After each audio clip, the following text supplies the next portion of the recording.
Support for Arkansas Week provided by the Arkansas Democrat-Gazette, the Arkansas Times, and Little Rock Public Radio. And welcome to Arkansas Week. I'm Dawn Scott, and we begin this show with efforts in the northeast Arkansas town of Hardy to recover from flooding that left the town in ruins. About 3 weeks ago, the Spring River rose 48 inches. And while no one died, countless lives were affected, with homes damaged or destroyed. And statewide, flooding took a daunting toll on crops, with a preliminary conservative damage estimate at just under $80 million. Now the focus is on rebuilding, and joining me is Hardy Mayor Ethan Barnes, along with the U of A Department of Agriculture economist Hunter Biram. Thank you both for being here with me, and I'll begin with you, Mayor Barnes. Take us back to the weekend of the flooding. Tell us how it unfolded and when you knew your town was in trouble. Yes, thank you for having me. It's an honor to be on the program today. You know, usually when the Spring River starts to rise and come out of its banks, we don't have a warning. We typically have 12, 24 hours to even do anything in this community. But thankfully, with the help of the National Weather Service, we were able to get alerts out to our citizens in a timely manner. So we had 4 and 5 days to get out into our community and do a highly suggested evacuation protocol throughout all the areas of the city of Hardy and out into some of the rural areas with the help of the Sharp County Sheriff's Department. So we went out, put red notices on folks' doors and advised them that they would be stuck in their homes, unable to travel, that first responders, fire, EMT would be unable to get to them. So in an unlikely event normally is that we don't have the chance to tell people to get out, but thankfully we had the resources available to allow people to get the notification that they needed. So just as soon as we could, evacuations began. And on the night of Friday, when the rain started to fall up north of us and the river started to rise, our streets turned into riverways and we knew we were in trouble. We began several water rescue operations in the evening into the AM hours on Saturday.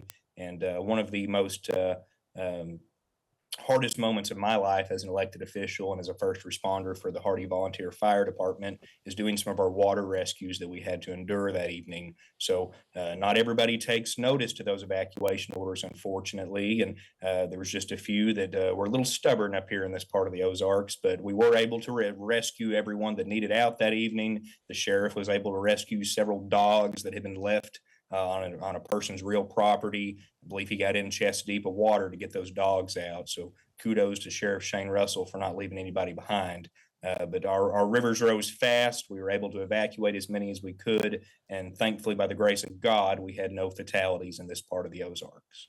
That was my next question. That advanced warning truly did save lives. Was anyone hurt? We did have some injuries here in the area. We did have a sheriff's deputy that needed to go and receive some treatment at our local medical facility. And we did have a first responder that needed to go receive some treatment after that water rescue operation.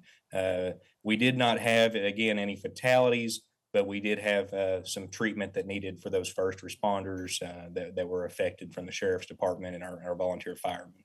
Well, the images are just stunning of the rescue, of what the water did to your town. Give us the damage estimates right now, if you will. I know residents lost homes, a campground was destroyed, so much more. Sure. So what's interesting about this, and if you've ever floated the Spring River or fished it or kayaked, you're familiar with what is called the Myatt Creek and the South Fork River.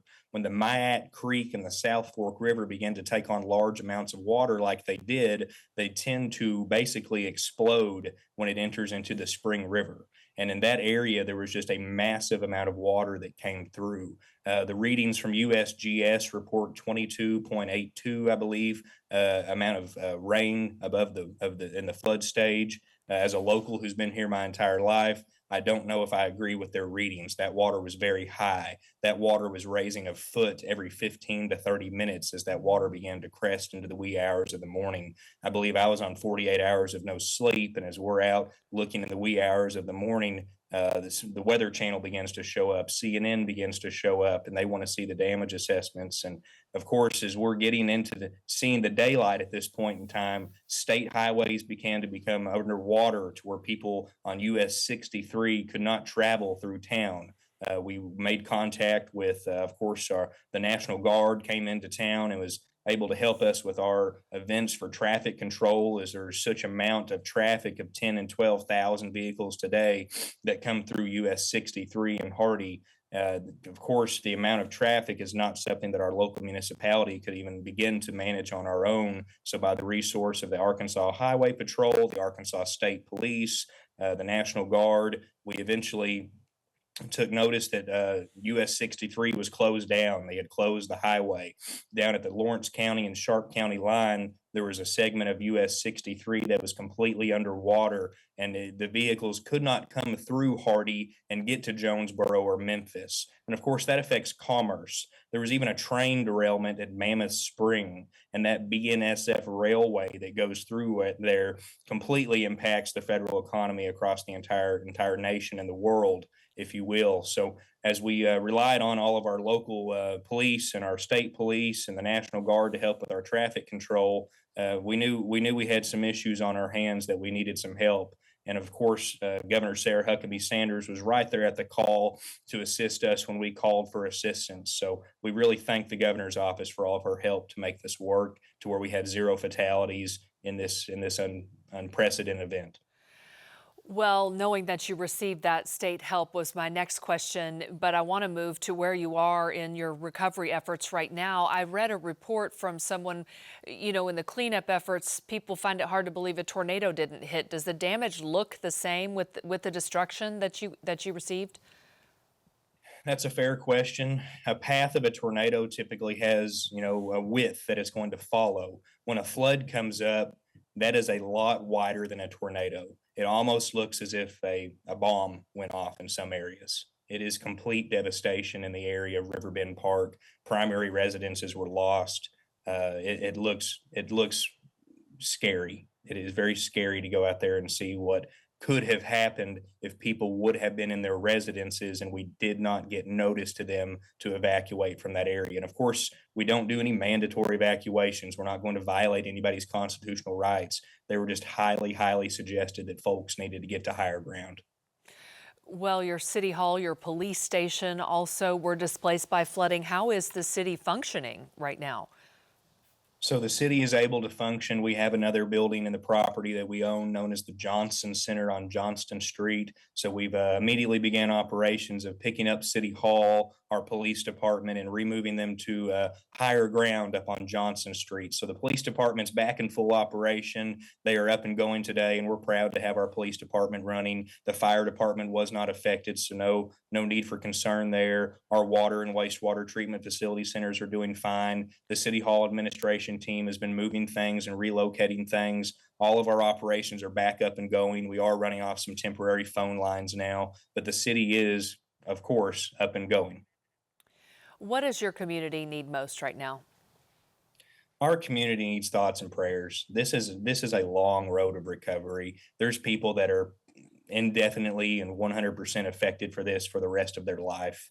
People have lost their homes. When I look into the eyes of the people that I know, the people that I see each and every day, and they're loading up cleaning supplies, they're loading up non-perishable items that the Church of Christ Disaster Relief Team brought in, as well as the American Red Cross, who had a shelter here at the old Hardy Gym. That supplies that they needed, just the basic essentials of a mop and a broom and some gloves and trash bags, the smile on their face when they were able to receive those things, because a lot of folks up here live paycheck to paycheck. So in order just to get those things and to see the impact that they had, those needed supplies have been distributed. People have food right now, but thoughts and prayers are needed. Of course, we have set up a link that people can donate to. It's through our Comfort Keepers local ministry. You can visit that on the city Facebook page. Anybody that feels led to give in any type of financial assistance, we're being sure that Hardy citizens get any type of assistance that they need, not in the terms of direct cash,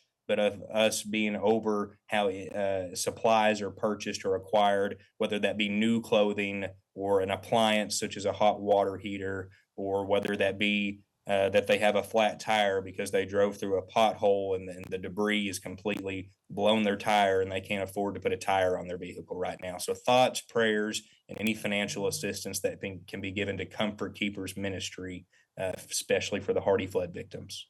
Well, our thoughts and prayers are with you, Hardy Mayor Ethan Barnes. Thank you so much for being with us and taking time to update our community here in Arkansas. Thank you, Don. I appreciate you having us on the show today. Well, additionally, as I mentioned, the University of Arkansas Division of Agriculture released a preliminary and very conservative estimate of crop-related flood damage, 78.9 million. With me now is Hunter Biram. He is an economist with the U of A Ag Department. That number is staggering. I read 30% of the planted crops have been destroyed by flooding. Yeah, I mean, we were looking at about 840,000 acres were planted, and so about 31% of those, so looking close to about 300,000 of those acres. What do we do? What do we do? I think at this point it's, well, I think we have to recognize that it is a very serious situation. It is a severe situation. But the good news is, I mean, we're looking at maybe 20 to 30% of corn had been planted, maybe 20% of rice, maybe 10% of soybeans. So it wasn't like we had everything planted. There was just a small amount that was planted. And so I think there's a little bit of a saving grace there, that it wasn't, that we weren't as far along in planting, and that we weren't seeing a lot of emerged crops that had been flooded. So no doubt it's going to be a significant event, but it could be much worse if this had come about a month later. Was one of the crops more affected than others? Yeah, so I think at this point, rice was probably the most affected. And when we start thinking about it, rice is typically planted on a more clay soil, which is able to hold up more water, essentially compared to, like, corn and soybeans. And so I think about 111,000 acres of that other stat that I mentioned was going to be for rice, so it was a majority rice. There were some crops, or was I reading this? There are some crops that haven't been planted yet, but the ground is now affected. So that's going to push back planting, and then with pushing back planting is going to reduce yield potential, because, like, as you wait longer and longer to plant, the yield or that production potential falls. And so right now we're kind of in that the ideal corn window and getting into that ideal rice window and starting to get into that ideal soybean window. But cotton, peanuts, as far as I know, there had been nothing that was planted before that storm. But yeah, I mean, just the big idea of the longer you have to push back the planting, the less yield you're going to be getting. Well, let's talk about this number, this 78.9 million. And I keep reading the word conservative, that it's a conservative estimate. So it's likely higher? I think it's going to be higher. I mean, we didn't even account for that loss in yield potential. I think that as we push that planting day back, we're going to be losing yield potential, which means that we're going to be losing revenue that could be paying off loans, could be paying off any other bills.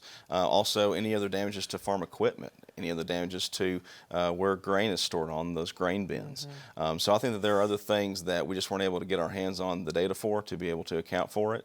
But I do think that this is a pretty conservative, and as we continue to look at these numbers and continue to work with our county agents, our county extension agents, to get these numbers updated, I think that number is only going to go up.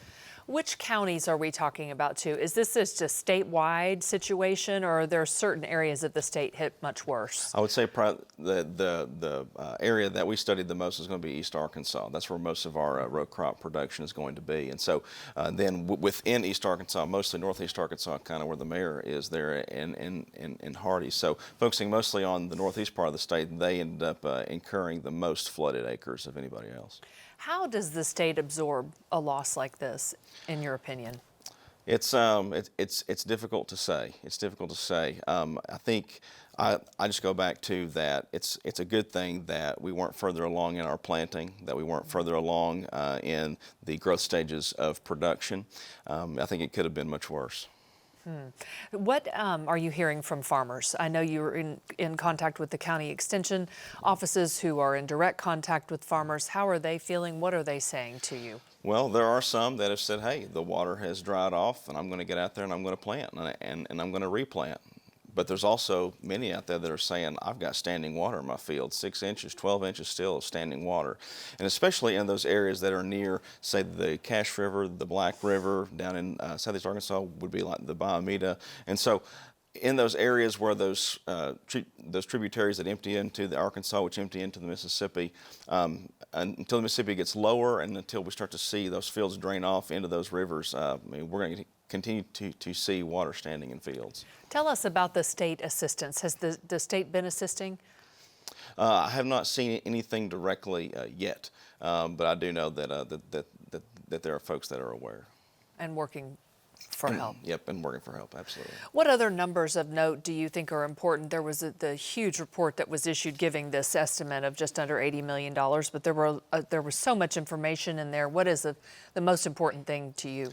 Yeah, so about half of that is going to be coming from corn, soybeans, and rice. So about $42 million of that is coming from corn, soybeans, and rice, and that's going to be the cost just to replant.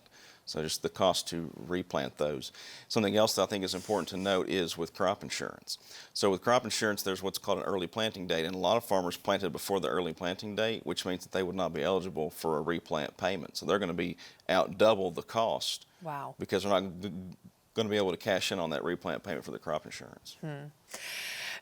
I want to get back to you in just a moment for a final thought, but I want to give a chance to Mayor Ethan Barnes, who has joined us remotely. Any final thoughts? I know you had mentioned you have a huge tourism component to your community up there, and you still want people to come.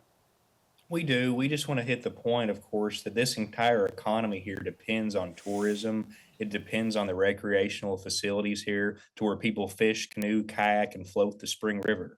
And we just don't want people to forget about us. We need support more now than ever. So if folks will put us in your summer plans, we still want to see you. Please come support our small businesses who have lost a lot, but they are ready to serve you with a warm smile and offer that Southern hospitality. So please come see us in Hardy. We're just 2 hours north of Little Rock, hour and a half to Jonesboro, 2 hours to Memphis. We'd love to see you all. Please don't forget little old Hardy.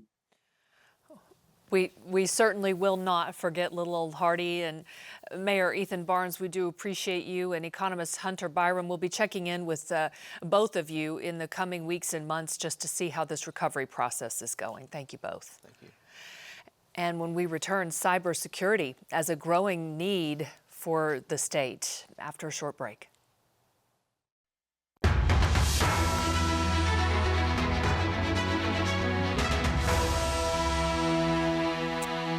Welcome back to Arkansas Week. If you think about it, almost everything we do is on our phones or on our computers. We use technology for virtually everything: banking, work, school, any number of tasks. And that also poses a dilemma, one of safety and security. Hackers are out in full force, and as such, schools like the University of Central Arkansas are responding by offering new careers and training in cybersecurity.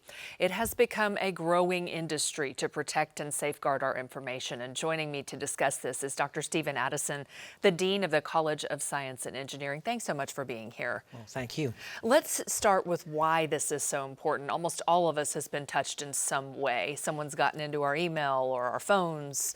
It's touched all of us, really. Yeah, absolutely. And it affects individuals. It affects businesses. Small businesses who experience cyber intrusion often don't survive the following year.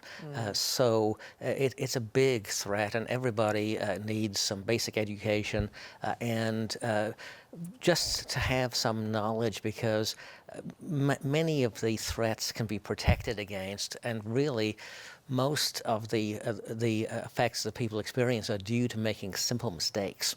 Very interesting. So let's get into all of this. I want to discuss so many of the things that you mentioned. First, let's talk about your response, because you're offering classes and degree programs. Tell us a little more about that. Sure.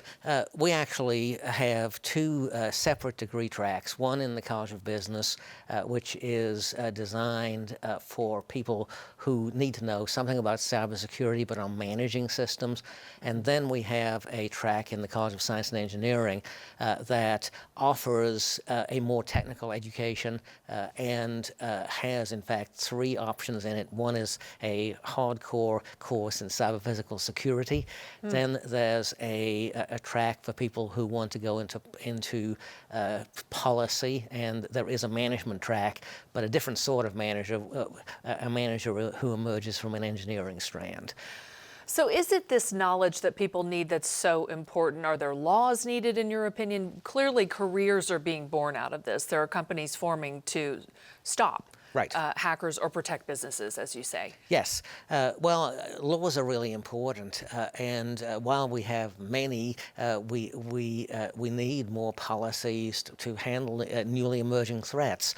We also need to educate people in other countries, because much of the cybercrime that we experience originates in other countries where actually what they're doing may not be illegal there. And so part of it is we need to ensure that everybody develops similar policies to protect their citizens. So say a student is at UCA and they take these classes or follow one of these various tracks that you're describing. Are there careers out there then and jobs that will support this? So absolutely, and they come in different varieties. Most companies, or many companies, are hiring cybersecurity specialists to help protect their systems and also to provide internal education about things to do and not to do. But another strand is what are called pen testers. So they are people who you might describe as white hat hackers who attempt to penetrate systems and point out vulnerabilities to you. That's also a really growing job market, because people need to know how vulnerable their systems are. Well, it's mind-boggling to some people, especially those out there who've been hacked. What are they after? They're after, your personal information, your bank information, money. Right. They do many things. Many of the intrusions are due to people giving up passwords, and they might use that to explore the system. It may be your work password, and they may be able to penetrate into different parts of the system and find out information. But a lot of times, what they're looking for is make a quick dollar. So if they take somebody's individual information, think about your work password. It allows you to do things, but it also allows you to access your own records. One of those things would be your direct deposit information. And one of the things that happens quite a lot to people is they discover they weren't paid. And surprisingly, some of them don't notice straight away, because what has happened is a hacker got their password, logged on as them, and changed their direct deposit to a bank outside the country. And usually it goes through multiple transfers, so there is no recovery. And either the company makes the employee good, or the employee is on their own. Out. Yeah. Many companies I've found will the first time help people out, but they also say, well, you made the mistake. Well, you mentioned in the very beginning they're simple mistakes. Yes. Talking about mistakes, what are they, so that we can all know? So the sorts of simple mistakes, many of the things come in through emails, phishing emails, trying to get your information. And usually there's some social engineering involved, so they're trying to send you an email that you will respond to. One of the things I'm expecting to see in the next few weeks is an upsurge of emails telling people that they've been exposed to measles, because it's in the news, and so people hear how infectious it is, and so if they hear they've been exposed, they may be induced to log into a site, because they typically tell you to see if you to learn who the vector was, you need to log into our site, and we'll tell you. So a lot of people will do that. And even if you have two-factor authentication, which now many of us have, what they do when you log into their site is that site is programmed to immediately try to log into the site you were really trying to go, and it asks you for your two-factor authentication. And then when you approve that, it lets them in, and you get an error message. And if people get an error message through one of those things, they ought to log in and check their personal details. But lots of people don't. They're used to seeing error messages. But you don't normally get error messages of that type when you're trying to log on through your two-factor authentication. Well, I want to ask, I'm so glad to know that the university is doing something about this, but while we wrap things up here, I want to know, are a lot of universities doing this, or is UCA leading the charge? What are you offering that's unique? So we are in some ways leading the charge. We're one of 22 BS and cybersecurity programs that's ABET accredited nationwide. So we were one of the early adopters, and our program has run long enough that we have that seal of approval. But other universities are also doing the same thing. Mm-hmm. But the job gap is large. There are many jobs for cybersecurity specialists in the state which have been unfilled for years. Interesting. You can look at cyberseek.org and you'll see many job openings. And it's obviously a need, something that our society, it's just part of our society now. Right. That we definitely have to address, Yes. and I'm glad UCA is. Thank you for the information, Dr. Stephen Addison, the Dean of the College of Science and Engineering at UCA. We appreciate you being here. And thank you for having me. Thank you so much, and that's it for this week's edition of Arkansas Week. I'm Dawn Scott, and we'll see you next time.